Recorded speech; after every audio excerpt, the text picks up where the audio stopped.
Hello friends, welcome to our channel एडुजन। एडुजन पे आपका स्वागत है दोस्तों। मैंने फिजिक्स के कुछ ऑप्शनल आपको क्वेश्चंस दिए थे आप लोग के क्वेरी के हिसाब से, और नेक्स्ट उसके आगे के कुछ क्वेश्चन है, तो टाइम नहीं गंवाते हैं और शुरुआत कर देते हैं। सो आप इस चैनल को सपोर्ट करिए एंड सब्सक्राइब, शेयर, लाइक्स करते रहिए। चलिए शुरू करते हैं। जो मानव नेत्र तथा रंगीन रंग बिरंगा संसार है वो आपका फिजिक्स का पहला चैप्टर है। क्लास 10th फिजिक्स का पहला चैप्टर है मानव नेत्र तथा रंग बिरंगा संसार। इसके ही कुछ क्वेश्चन हम लोग अप्रॉक्स 23 क्वेश्चंस किए थे। अब 23 के बाद क्वेश्चन नंबर 24 तक आते हैं। चलिए पढ़ते हैं। कार्निया में दोष 24 क्वेश्चन नंबर है। कार्निया में दोष अर्थात उसके पूर्णतः गोलीय न होने के कारण किस प्रकार का नेत्र दोष होता है? ठीक है। ऑप्शन ए अबिंदुकता, ऑप्शन बी दीर्घ दृष्टि दोष, ऑप्शन सी जरा दृष्टि दोष, ऑप्शन डी लघु दृष्टि दोष। आप लोग को टाइम मिलता है और आप लोग अपना टाइम लीजिए और आंसर्स जवाब दीजिए।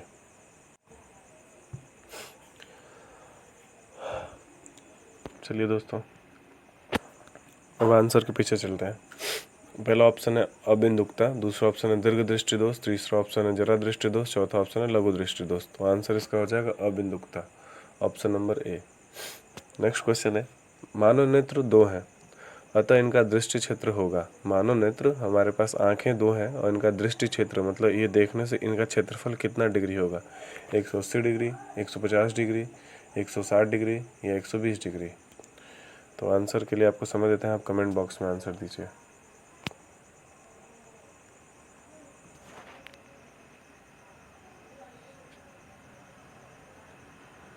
चलिए हम आंसर बताते हैं आपको। मानव नेत्र दो हैं अतः इनका दृष्टि क्षेत्र होगा 180 डिग्री। ठीक है, नेक्स्ट चलते हैं। नेक्स्ट है सामान्य दृष्टि के वयस्क के लिए सुस्पष्ट दर्शन की न्यूनतम दूरी होती है। माफ़ कीजिएगा, उसके पहले एक और क्वेश्चन है 26, उसको देखते हैं। शिकार करने वाले जंतुओं के दो नेत्र उनके सिर पर विपरीत दिशाओं में स्थित होते हैं अतः इनका दृष्टि क्षेत्र होता है।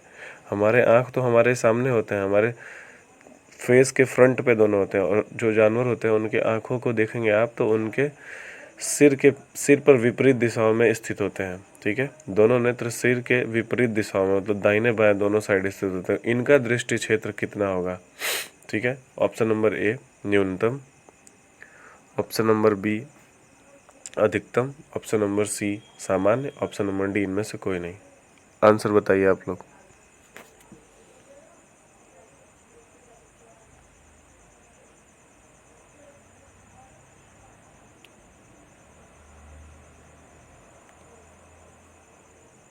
चलिए हम आपको आंसर बताते हैं। शिकार करने वाले जंतुओं के दो नेत्र उनके सिर पर विपरीत दिशाओं में स्थित होते हैं अतः इनका दृष्टि क्षेत्र होता है अधिकतम। कितना होता है? अधिकतम। अधिकतम दृष्टि क्षेत्र, ज़्यादा से ज़्यादा ये देख सकते हैं। ठीक है, आगे चलिए। समान दृष्टि के वयस्क के लिए सुस्पष्ट दर्शन की न्यूनतम दूरी होती है लगभग 25 मीटर, 2.5 सेंटीमीटर, 25 सेंटीमीटर, 2.5 मीटर। ध्यान रखिएगा, क्वेश्चन को ध्यान से पढ़िए। क्वेश्चन घुमा के पूछा जा सकता है आप लोगों से, परंतु आप लोग क्वेश्चन को ध्यान से पढ़ेंगे, आंसर आपका वही रहेगा जो आप सही समझेंगे। आंसर आप लोग कमेंट बॉक्स में दीजिए। समान दृष्टि के वयस्क के लिए सुस्पष्ट दर्शन की न्यूनतम दूरी होती है। इस क्वेश्चन का मतलब ये है कि हमें नॉर्मली कितने न्यूनतम दूरी कितने सेंटीमीटर होनी चाहिए। तो ऑप्शन नंबर सी 25 सेंटीमीटर। ठीक है दोस्तों, ऑप्शन नंबर सी 25 सेंटीमीटर। आगे चलें। एक नेत्र वाले व्यक्ति का दृष्टि क्षेत्र होता है, या एक नेत्र वाले व्यक्ति का दृष्टि क्षेत्र होगा मतलब एक आंख वाला व्यक्ति है, उसका दृष्टि क्षेत्र एक आंख से वह कितने दूरी तक देख सकेगा, कितने डिग्री तक देख सकेगा। Option number A 140 degree, option number B 180 degree, option number C 150 degree, option number D इनमें से कोई नहीं। क्वेश्चन नंबर 28 है, ध्यान दीजिएगा आप लोग और आंसर दीजिए। आपको समय देते हैं हम कुछ पल के लिए।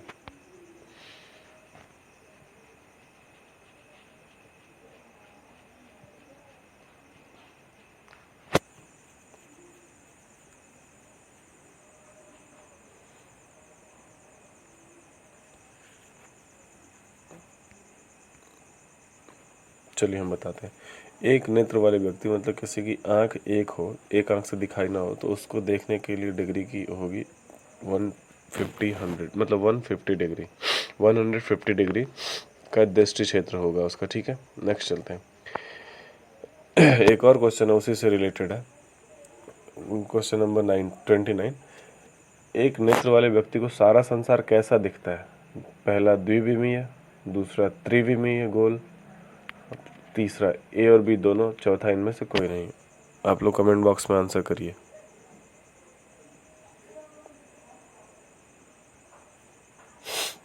क्वेश्चन नंबर 29 है, एक नेत्र वाले व्यक्ति को सारा संसार कैसा दिखता है? पहला ऑप्शन द्विविमीय चपटा, दूसरा ऑप्शन त्रिविमीय गोल, तीसरा ऑप्शन ए और बी दोनों, चौथा ऑप्शन इनमें से कोई नहीं। तो आंसर नंबर आपका होगा ए। क्या होगा? ए, द्विविमीय चपटा। ठीक है दोस्तों, आगे चलें। चलिए, ऑप्शन नंबर ए सही है इसका। नेक्स्ट चलते हैं।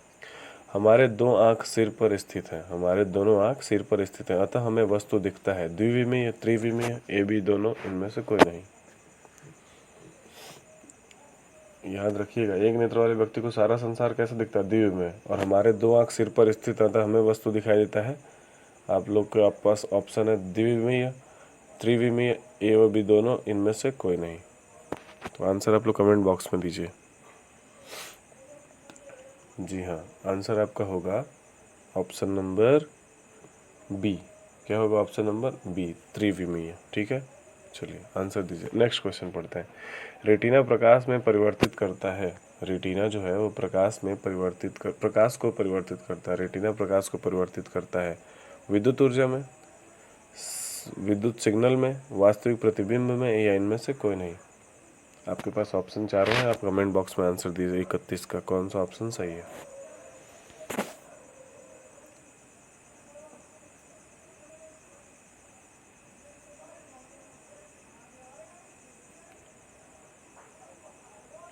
चलिए अब हम बताते हैं आपको। ऑप्शन रेटिना प्रकाश को परिवर्तित करता है option number B. Option number B, विद्युत सिग्नल में। ठीक है, विद्युत सिग्नल में। आगे चलिए। अभिनेत्र लेंस की वह क्षमता जिसके कारण वह अपनी फोकस दूरी को समायोजित कर लेता है।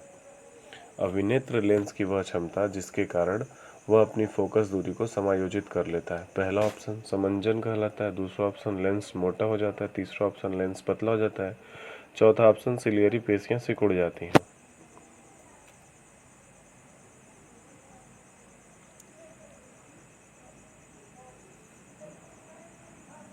ऑप्शन नंबर ए समंजन द्वारा, मतलब समंजन कहलाता है। ऑप्शन नंबर बी लेंस मोटा हो जाता है। ऑप्शन नंबर सी लेंस पतला हो जाता है।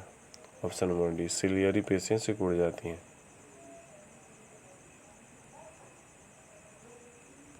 चलिए, आंसर है इसका ऑप्शन नंबर ए समंजन। ठीक है, ऑप्शन नंबर ए समंजन कहलाता है। अभिनेत्र लेंस की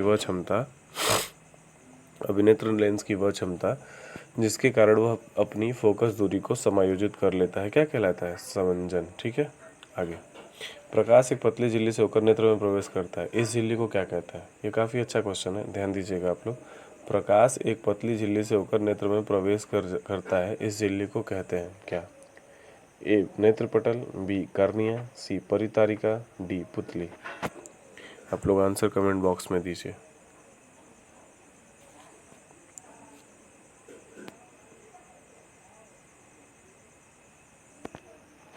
चलिए हम आपको आंसर बताते हैं।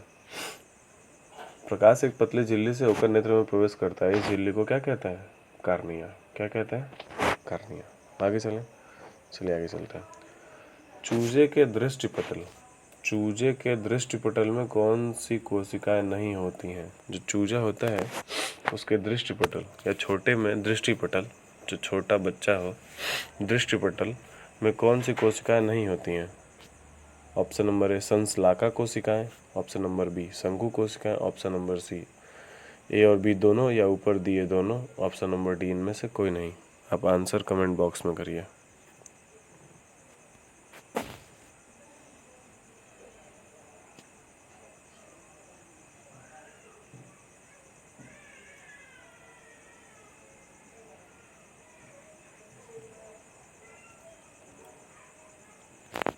चलिए आंसर हम बताते हैं।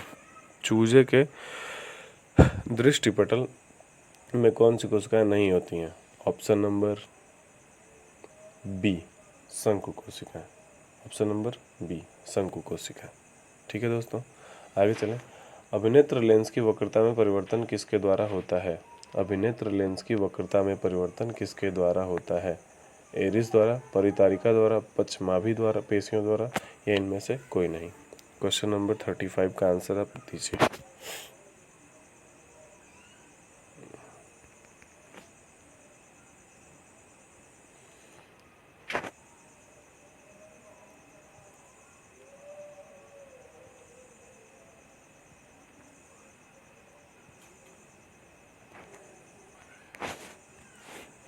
चलिए अब हम आपको आंसर बताते हैं। क्वेश्चन दिया है, अभिनेत्र लेंस की वक्रता में परिवर्तन किसके द्वारा होता है? यही क्वेश्चन है। आंसर इसका क्या होगा? एरिस द्वारा, परितारिका द्वारा, या पक्षमाभि पेशियों द्वारा, इनमें से कोई नहीं? ऑप्शन नंबर सी, पक्षमाभि पेशियों द्वारा। चलिए क्वेश्चन नंबर 36 पे आते हैं। पेशियों के शिथिल होने पर अभिनेत्र लेंस की फोकस दूरी लगभग होती है 3.5 सेंटीमीटर, 2.5 सेंटीमीटर, 4.2 सेंटीमीटर, 2.7 सेंटीमीटर।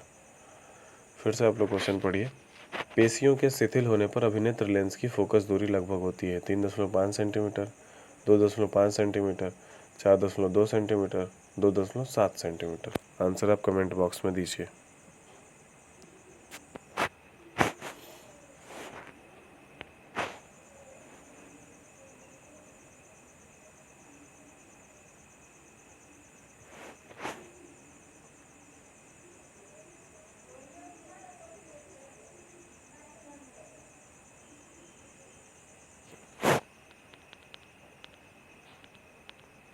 चलिए आंसर है, पेशियों के शिथिल होने पर अभिनेत्र लेंस की फोकस दूरी लगभग होती है ऑप्शन नंबर बी, 2.5 सेंटीमीटर। ठीक है।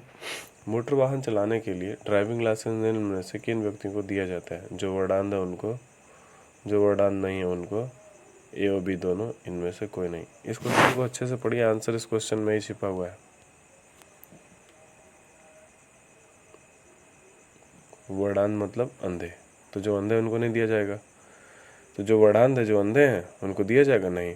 जो वर्डांध नहीं हो, तो जो अंधे नहीं है उनको दिया जाएगा? हाँ। ए और बी दोनों होगा नहीं, तो ऑप्शन नंबर बी सही है। ठीक है दोस्तों, ऑप्शन नंबर बी। चलिए नेक्स्ट क्वेश्चन चलता है। नेक्स्ट क्वेश्चन क्या कह रहा है? जब नज़दीक की वस्तुओं को देखा जाता है, जब नज़दीक की वस्तुओं को देखा जाता है तो अभिनेत्र लेंस की वक्रता त्रिज्या में क्या परिवर्तन होता है? जब नज़दीक की वस्तुओं को देखा जाता है तो अभिनेत्र लेंस की वक्रता त्रिज्या में क्या परिवर्तन होता है? ऑप्शन नंबर ए, फोकस दूरी बढ़ जाती है। ऑप्शन नंबर बी, फोकस दूरी घट जाती है। ऑप्शन नंबर सी, लेंस पतला हो जाता है। ऑप्शन नंबर डी, कोई परिवर्तन नहीं होता है।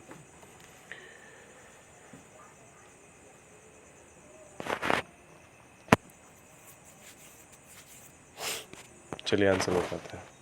क्वेश्चन है, जब नज़दीक की वस्तुओं को देखा जाता है तो अभिनेत्र लेंस की वक्रता त्रिज्या में क्या परिवर्तन होता है? ऑप्शन नंबर बी इसका आंसर सही है, फोकस दूरी क्या हो जाती है? घट जाती है। ठीक है। चलिए नेक्स्ट क्वेश्चन चलते हैं। विद्युत सिग्नल किसके द्वारा मस्तिष्क तक पहुंचता है? ये काफ़ी अच्छा क्वेश्चन है, इस क्वेश्चन पे आप लोग ध्यान दीजिएगा। विद्युत सिग्नल किसके द्वारा मस्तिष्क तक पहुंचता है?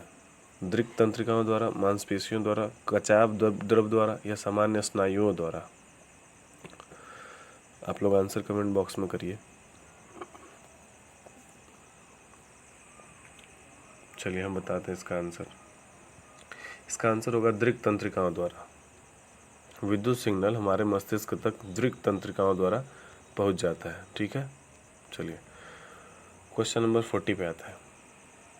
रेटिना पर किस वस्तु का उल्टा तथा वास्तविक प्रतिबिंब, सॉरी, रेटिना पर किसी वस्तु का उल्टा तथा वास्तविक प्रतिबिंब किसके द्वारा बनता है? रेटिना पर किसी वस्तु का उल्टा तथा वास्तविक प्रतिबिंब किसके द्वारा बनता है? ऑप्शन नंबर ए, परितारिका द्वारा। ऑप्शन नंबर बी, पक्षमाभि पेशियों द्वारा। ऑप्शन नंबर सी, अभिनेत्र लेंस द्वारा।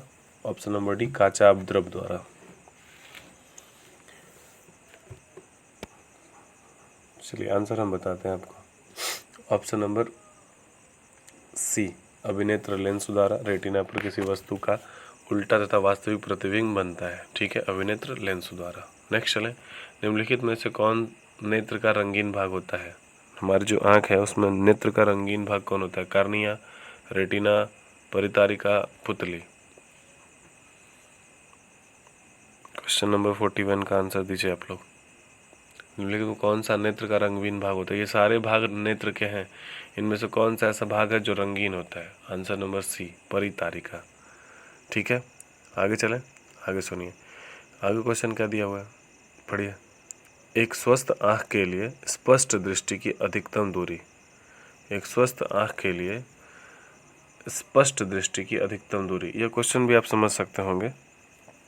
एक स्पष्ट आँख से मतलब बिना किसी दिक्कत के अगर उस आँख से देखा जाए तो कितनी दूरी तक देखा जा सकता है? 25 सेंटीमीटर तक देखा जा सकता है, या शून्य तक, या 250 सेंटीमीटर तक, या अनंत तक। क्वेश्चन आप लोग ये मत सोचिएगा कि निकट दृष्टि दोष और दूर दृष्टि दोष 25 सेंटीमीटर मार दीजिएगा, ऐसा नहीं है इस क्वेश्चन का आंसर। एक अगर आपकी आँख से देखने के लिए अगर आप आँख रात को देखते हैं तो चलिए दोस्तों, नेक्स्ट क्वेश्चन ये था, एक स्वस्थ आँख के लिए स्पष्ट दृष्टि की अधिकतम दूरी कितनी होती है? अनंत। मतलब आप एक नॉर्मल आँख से अनंत बहुत दूर तक देख सकते हैं। आप तारों को देख सकते हैं, मतलब उसकी दूरी क्या अनंत है। ठीक है, क्वेश्चन नंबर 43 पर आते हैं। क्वेश्चन नंबर 43 क्या है, पढ़िएगा ध्यान से। मानव नेत्र अभिनेत्र लेंस की फोकस दूरी को समायोजित करके विभिन्न दूरियों पर रखी वस्तुओं को फोकसित कर सकता है। ऐसा हो पाने का कारण है जरा दूरदृष्टिता, समंजन क्षमता, निकट दृष्टि, या दीर्घ दृष्टि। इन चारों में से ऑप्शन आप बताइए। मानव नेत्र अभिनेत्र लेंस की फोकस दूरी को समायोजित करके विभिन्न दूरियों पर रखी वस्तुओं को फोकसित कर सकता है। ऐसा हो पाने का कारण है जरा दूरदृष्टिता, समंजन क्षमता, निकट दृष्टि, या दीर्घ दृष्टि। तो ऑप्शन नंबर बी, समंजन क्षमता। ठीक है, चलिए नेक्स्ट चलते हैं। जो नेत्र निकट वस्तु को साफ नहीं देख सकता है उस नेत्र में होता है दूर दृष्टि दोष, निकट दृष्टि दोष, जरा दृष्टि दोष, वर्णांधता।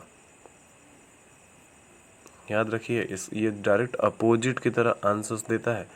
जो नेत्र निकट वस्तु को साफ नहीं देख सकता, यानी कि आप अगर किताब पढ़ रहे हैं और नज़दीक करके पढ़ रहे हैं और यदि आप उसको साफ नहीं देख पा रहे हैं तो समझ लीजिए आपको निकट दृष्टि दोष नहीं है, दूर दृष्टि दोष है। ठीक है, दूर दृष्टि, निकट करके पढ़ रहे हैं तो आपको नहीं दिखाई दे रहा है, यानी कि दूर दृष्टि दोष है। दूर करके पढ़ेंगे अगर आपको नहीं दिखाई दे रहा तो आपको निकट दृष्टि दोष है। तो यहाँ पे आंसर नंबर ए, दूर दृष्टि दोष। ठीक है, क्वेश्चन नंबर 45 पे चलते हैं। निकट दृष्टि दोष उत्पन्न होने का क्या कारण है? क्वेश्चन नंबर 45, निकट दृष्टि दोष उत्पन्न होने का क्या कारण है? अभिनेत्र लेंस की वक्रता बढ़ जाना, अभिनेत्र लेंस की वक्रता का घट जाना, नेत्र गोलक की लंबाई घट जाना, सभी कथन सत्य है। तो आंसर आप लोग बताइए। ऑप्शन नंबर ए सही है, अभिनेत्र लेंस की वक्रता का बढ़ जाना निकट दृष्टि दोष उत्पन्न होने का कारण है। चलिए आगे सुनते हैं। क्वेश्चन नंबर 46, किस दृष्टि दोष को अवतल और उत्तल दोनों लेंसों से बने द्विफोकसी लेंस द्वारा संशोधित किया जा सकता है? किस दृष्टि दोष को अवतल और उत्तल दोनों लेंसों से बने द्विफोकसी लेंस द्वारा संशोधित किया जा सकता है? ऑप्शन नंबर ए, निकट दृष्टि दोष, ऑप्शन नंबर बी, दीर्घ दृष्टि दोष, ऑप्शन नंबर सी, जरा दूर दृष्टिता, ऑप्शन नंबर डी, मोतियाबिंद।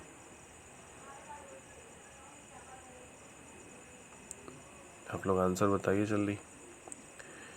यह आखिरी क्वेश्चन है इस वीडियोस का। चलिए दोस्तों हम बताते हैं, इसका आंसर नंबर सी हो जाएगा, जरा दूर दृष्टिता। ठीक है दोस्तों, अभी और भी आपके वीडियोस में अपलोड करूंगा जिसमें आपके फिजिक्स के फर्स्ट चैप्टर का बहुविकल्पी पूरी तरह से तैयार हो जाए।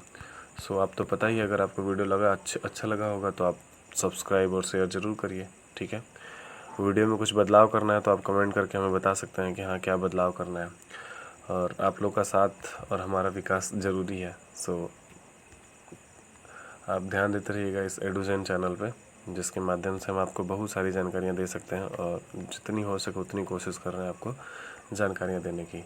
सो thank you so much for connecting with us and good night, take care, bye bye.